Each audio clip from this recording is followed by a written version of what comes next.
Sahabat Helimoyo dimanapun Anda berada, kami menyambut Anda dan kami sapa Anda dengan salam khas dari Helimoyo, salam holistik. Kali ini kita kedatangan tamu istimewa. Helimoyo mendapat penghargaan yang sangat luar biasa. Kita kedatangan narasumber yang sangat-sangat luar biasa. Ini di sebelah kiri kami sudah ada Mr. Gibb dari negeri Paman Sam dari Amerika Serikat. Beliau pakar biologi dan sudah punya pengalaman dalam hal rumah kaca, peternakan, pakan ternak, dan hal-hal seputar peternakan. Sudah punya pengalaman sekitar kurang lebih 30 tahun. Dan juga di tengah-tengah ada Mr. Diego. Beliau dari negeri Samba, dari Brazil. Dari Brazil. Beliau juga pakar pertanian. Dan kita sangat terberkati dengan kedatangan beliau berdua. Kali ini kita akan berbincang-bincang seputar bagaimana pengelolaan air, pengelolaan limbah, baik itu limbah peternakan dan juga limbah keluarga. Dan mereka berdua adalah pakar itu dan sudah punya pengalaman mendampingi desa-desa, masyarakat di berbagai negara dan termasuk di Indonesia. Dan kita bersyukur Nias Barat juga mendapat anugerah di mana beliau mau berbagi pengalaman dengan kita dan secara khusus untuk Anda, sahabat Helimoyo. Hello, Mr. Gibb. How are you? Yeah, hello, Mr. Diego. Hi. Welcome to Helimoyo Ministry Studio. It's an honor for us to welcome you to our mini studio. Yeah. Sorry, bahasa Inggris kita berbatu-batu. Our English is not that good. Iya. Tapi ya tidak salah, kita pakai bahasa Indonesia saja ya, sahabat Helimoyo, biar sama-sama lebih mengerti. Ya, Mr. Gibb dan Mr. Diego, ini bagaimana pengalaman Anda atau perasaan Anda setelahnya sampai di Nias? What would you say for your time here in Nias so far? Ya. This is a beautiful country, and the people are so gentle and sweet to me. Ya, sampai segini waktu saya luar biasa, orang-orangnya luar biasa ramah. Dan hijau-hijau dan indah. Hijau-hijau ya dan indah. Terima kasih atas apresiasinya untuk Nias. Thank you for your appreciation. Ya, itu bagaimana pengalaman perjalanan sehingga bisa sampai di Nias, supaya juga orang yang datang ke Nias bisa memahami kondisi perjalanan untuk bisa sampai di Nias, secara khusus di Nias Barat. Could you tell us a little bit more, like, why did you decide to come to Nias, and why exactly, and what do you want what do you want to come here? Why? How? This is not the first country that I've visited. I've probably been to at least 29 countries, where I've done the same sort of thing. It's definitely a calling from God. Itu tujuannya bukan negara dari luar negara saya yang saya pergi. Saya sudah pergi lebih dari 28 negara lain. Wow. Dan saya sering pergi untuk lakukan yang saya coba lakukan di sini juga, karena saya rasa memang ini panggilan dari Tuhan. Wah, luar biasa ya, ternyata Mr. Gibb sudah berkunjung di 28 negara ya. Kalau Mr. Diego sendiri? Kalau saya sudah lama datang ke Indonesia, sudah 6 tahun di Indonesia. Sudah 6 tahun di Indonesia, makanya lancar berbahasa Indonesia. Dan saya S2 pertanian juga. Oh iya. Makanya saya bertemu sama teman di sini. Iya. Dan mereka ajak kami untuk mengunjungi kampung mereka sendiri.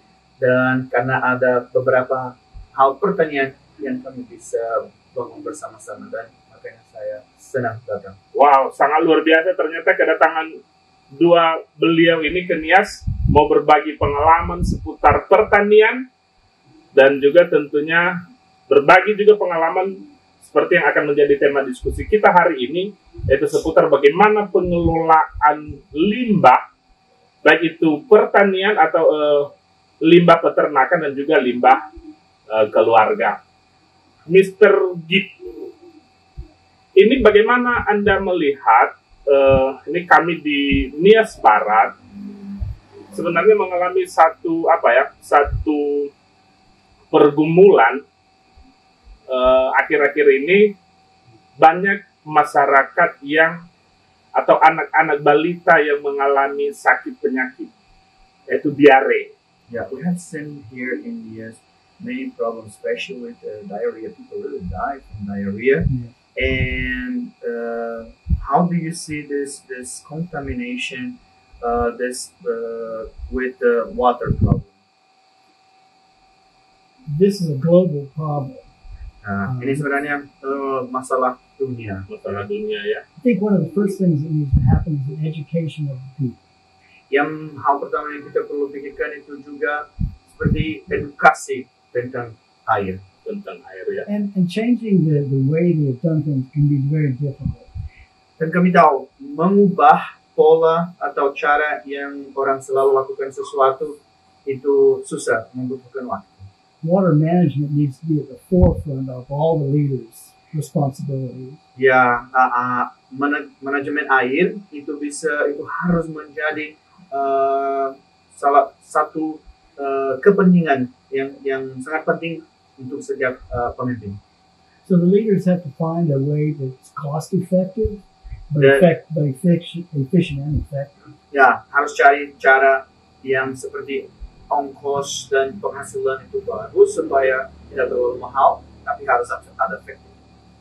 Ya, soalnya di Nias, secara khusus di ibu kota itu tempat menginap itu sangat susah sekali dengan air.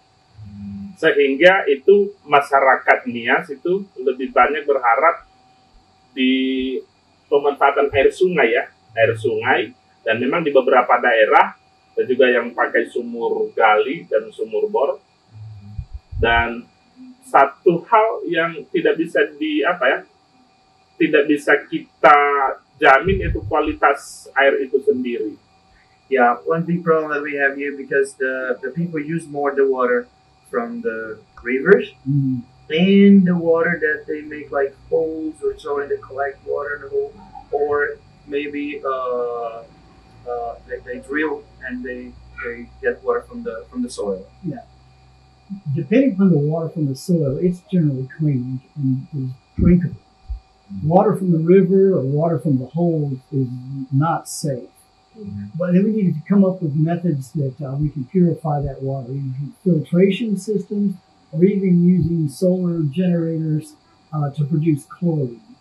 Biasanya air yang di sumur bor, ya, biasanya bersih kalau tidak dekat di tempat yang pembuangan air. Ya, air dari sungai atau dari yang buat lubang lain atau dari hujan juga belum tentu itu bersih. Dan benar-benar harus ada proses saringan, ya, harus saring. Dan juga mungkin kita bisa pakai ada teknologi yang kita membuat seperti memproduksi klorin atau klorum, ya, untuk air itu bisa dipakai, ya. The problem is that there's no centralized water source where a city can supply water to everybody and pipe it to every home.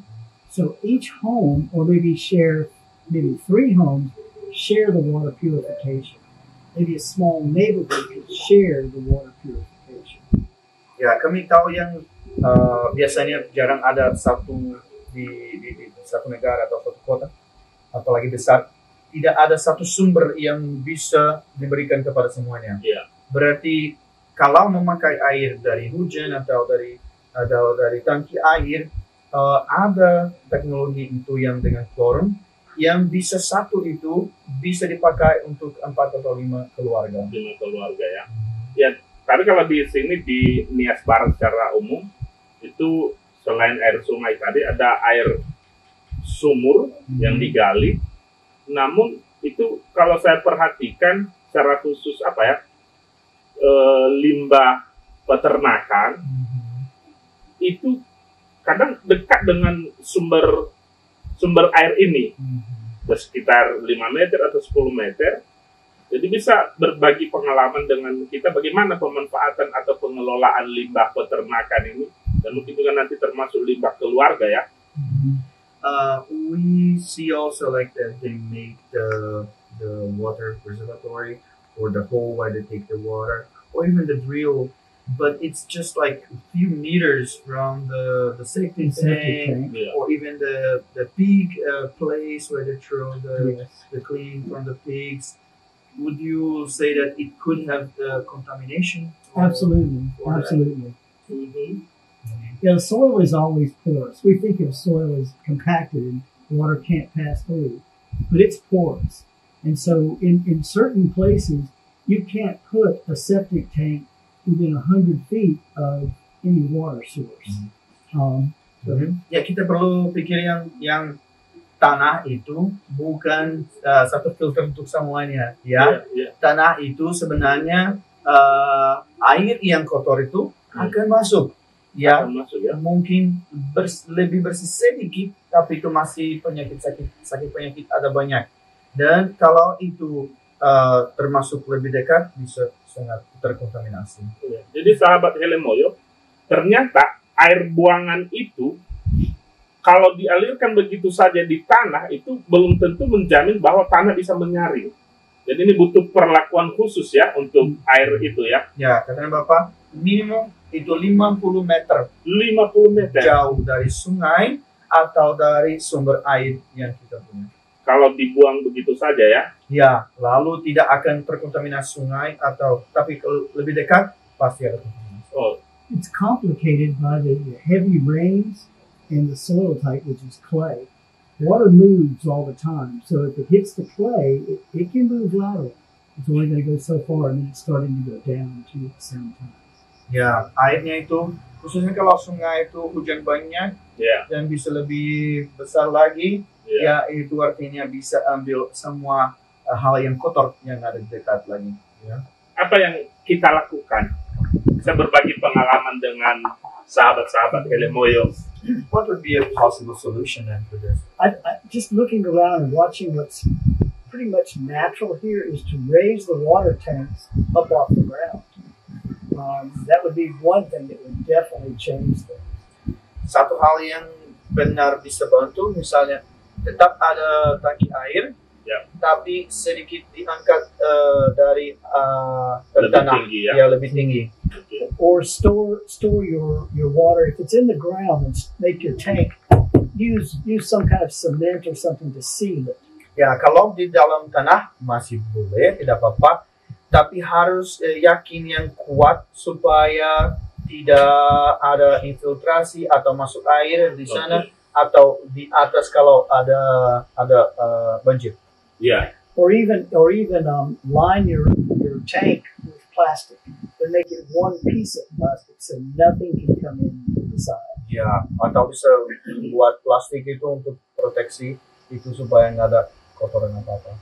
Iya, bisa berbagi pengalaman atau apa yang sudah dilakukan. Ini soalnya kan di Nias, rata-rata keluarga punya ternak babi.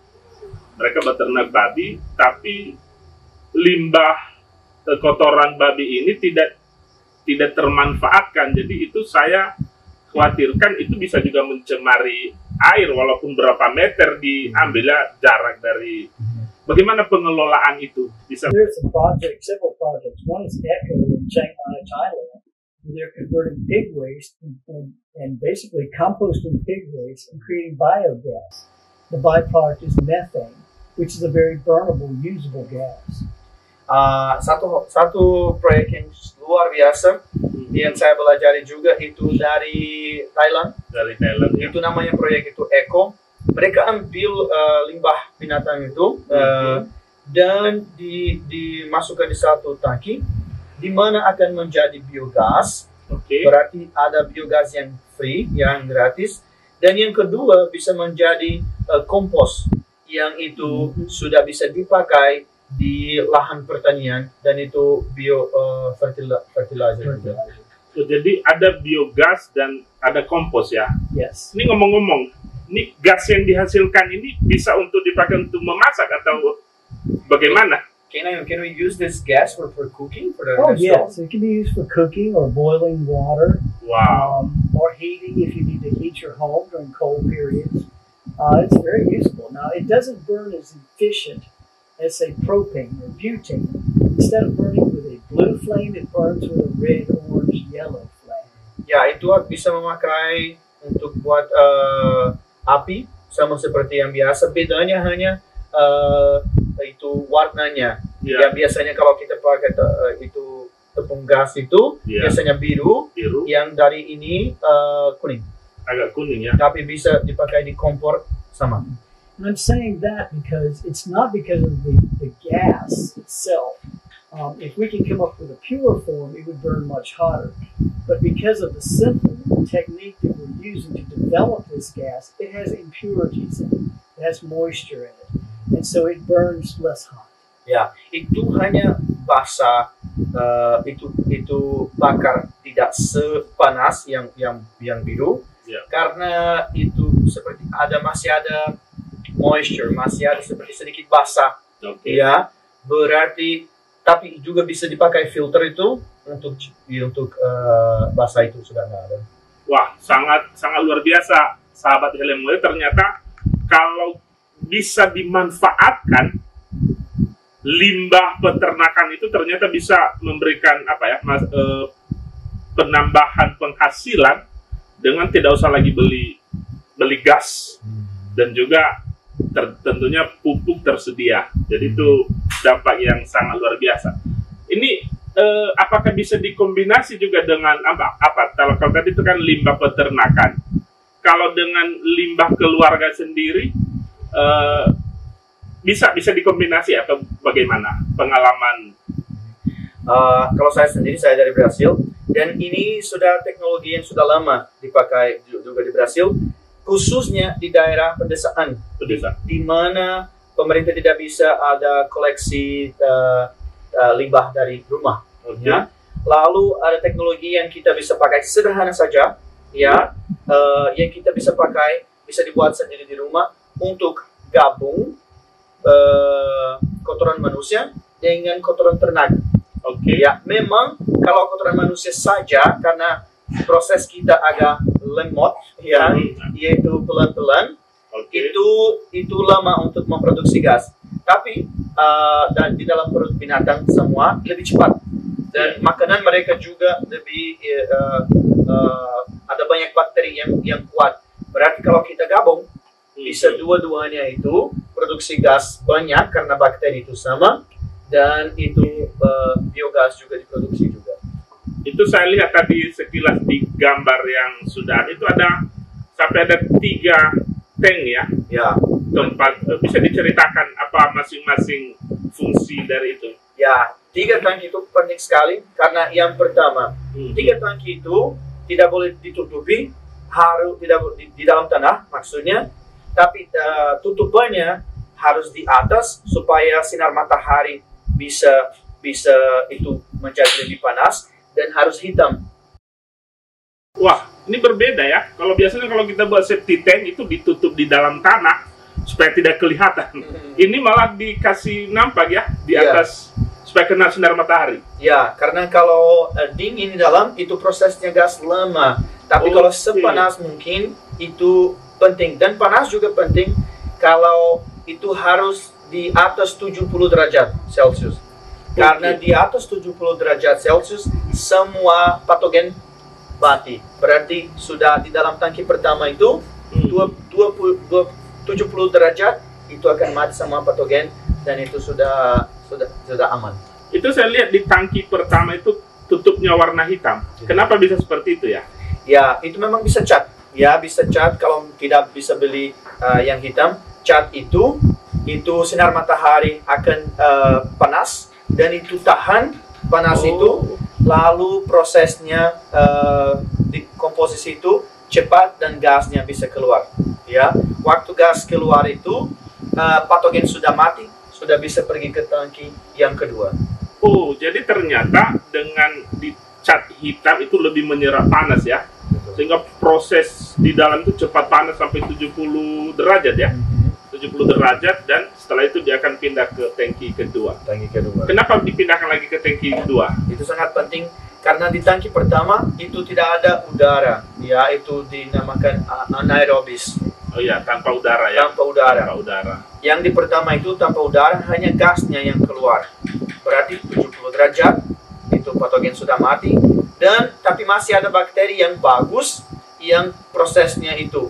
Tapi di tangki yang kedua sudah ada udara. Okay. Berarti bakteri tadi yang hanya bisa hidup tanpa udara, sekarang sudah masuk dalam udara. Dan di tangki kedua, di setengah itu, di bawah, ada seperti batu-batu kecil itu. Saya lupa namanya dalam bahasa. Kerikil. Dan air itu dari bawah akan pergi, akan naik ke atas. Dan itu akan filter juga saringan. Dan itu akan lebih bersih lagi. Supaya waktu pergi ke tangki yang ketiga, air itu sudah bisa dengan ada kompos, ada bio fertilizer, dan sudah nggak ada bakteri, sudah bisa aman dipakai di tanaman. Jadi yang biogas sendiri dihasilkan di pertama atau kedua atau ketiga? Tangki pertama aja. Tangki pertama. Biogas hanya di tangki pertama. Yang kedua saringan, yang ketiga hasilnya yang sudah bisa dipakai itu sudah pupuk organik. Sudah pupuk organik. Wah, sangat luar biasa ya. Jadi ternyata dalam pengelolaan limbah ini, baik limbah ternak, limbah keluarga, ada beberapa yang kita bisa dapatkan manfaatnya. Pertama, kita akan dapat biogas, dan tentunya ya tidak usah lagi beli gas ya. Dan ini sangat membantu perekonomian keluarga. Yang kedua, akan menghasilkan pupuk organik.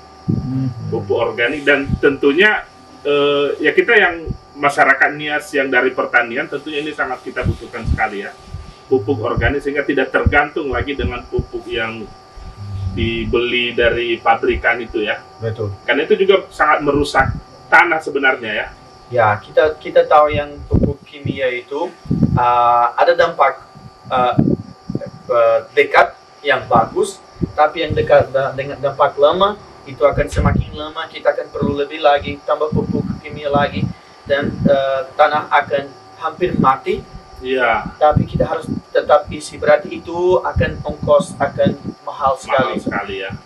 Oke, ternyata alam sebenarnya sudah menyediakan apa yang menjadi kebutuhan kita. Mr. Gib dan Mr. Diego, ini kalau bisa diberitahukan rencana kalau di Nias Barat sendiri, kira-kira rencana proyek ini kapan dimulai ya? When you would say that this project, we try to have a biogas here, and also first with animals, and then second with animals and people. Supaya nanti masyarakat bisa datang belajar. Yeah. When is your next plan? Because then the people could also learn. When will come again? Yeah, I think it's important to start a pilot project and use that pilot project to test the effects, to find out how this fits into the culture. And then I'll be back in March. That's the plan right now. Saya bisa dikatakan supaya hal yang kita bisa dikatakan dan kepastian dan aman. Kami yakin yang sudah terjadi sudah lakukan itu di negara kami. Tapi kami mau membuat ini di sini di Maret. Saya datang lagi untuk implementasi. Kali ini saya datang sebagai seorang saintis. Saya harus lihat dulu. Saya harus lihat kondisi, survei dulu. Dan kali yang kedua saya datang Maret, saya mau membuat seperti pilot project, ya, seperti tempat percontohan, percontohan, supaya kita bisa praktek bulan Maret, mungkin di tempat sekolah teman kami itu, dan coba lakukan itu, ya, karena itu kalau terjadi itu bagus, lancar, kita sudah bisa memultiplikasikan ke masyarakat siapa mau saja.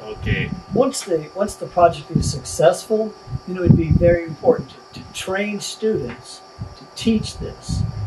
Dan waktu sudah berhasil di sini juga, kita bisa mulai mengajar orang lain juga untuk bisa lakukan itu di mana saja. To duplicate the process, but even more so that they understand the process so effectively that they can dupe it per household.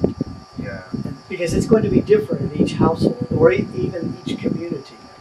Dan kita bisa waktu dipelajari itu orang sudah tahu bisa adaptasi di mana saja. Oke. Ya, misalnya, oh ini ukurannya untuk keluarga dengan 5 orang, Ya, tapi itu keluarga sudah ada 10 orang. ya. Sudah bisa tahu, oh ini harus berubah sedikit ini supaya cukup untuk setiap Menghasilkan biogas, situasi. Oke. We even need special students that think critically, critical thinking, and also are innovative.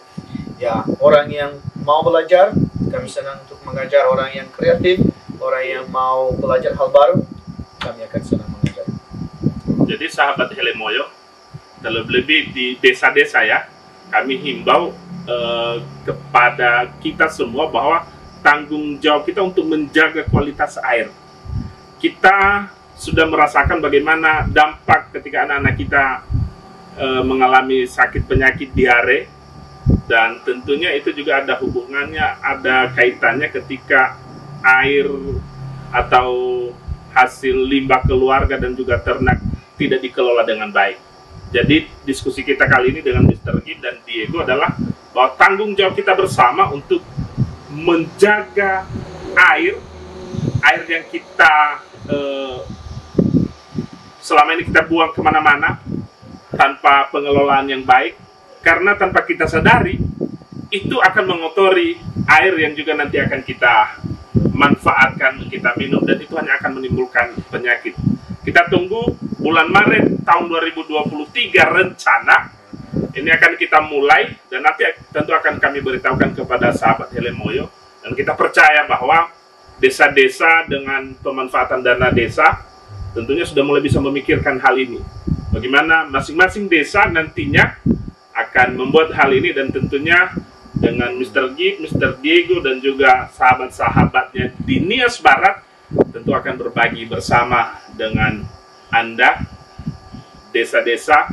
Mari kita manfaatkan dana desa untuk kebaikan bersama. Ya. Terima Kalau kasih. saya boleh Ya, tambah silakan. sesuatu lagi terkait dengan itu. Banyak orang pikir, oh tapi untuk buat itu harus beli 3 tangki. Wah itu mahal. Tapi istri saya dia dokter, dan dia sadar waktu dia datang ke sini juga, dan sekitar 75% dari kesakitan yang dia cek itu karena masalah kontaminasi air yang terkontaminasi. Berarti lakukan ini itu tidak pemborosan, itu akan hemat, karena 75% yang kita harus penyakit yang kita harus habiskan dengan obat, dengan pergi ke rumah sakit, waktu yang harus di tempat tidur yang tidak bisa kerja, ya itu akan menghabiskan lebih banyak waktu. Berarti hemat kalau kita jaga air dengan baik-baik supaya tidak sakit. Mari kita mencegah penyakit, mari kita menjaga air, itu tanggung jawab kita. Anda sehat, saya sehat, kita semua sehat, generasi kita sehat. Terima kasih Mr. Gib, terima kasih Mr. Diego sudah berbagi dengan kita dan juga dengan sahabat Helemoyo. Terima kasih. Terima kasih. Salam holistik. Salam holistik. Salam. Thank you.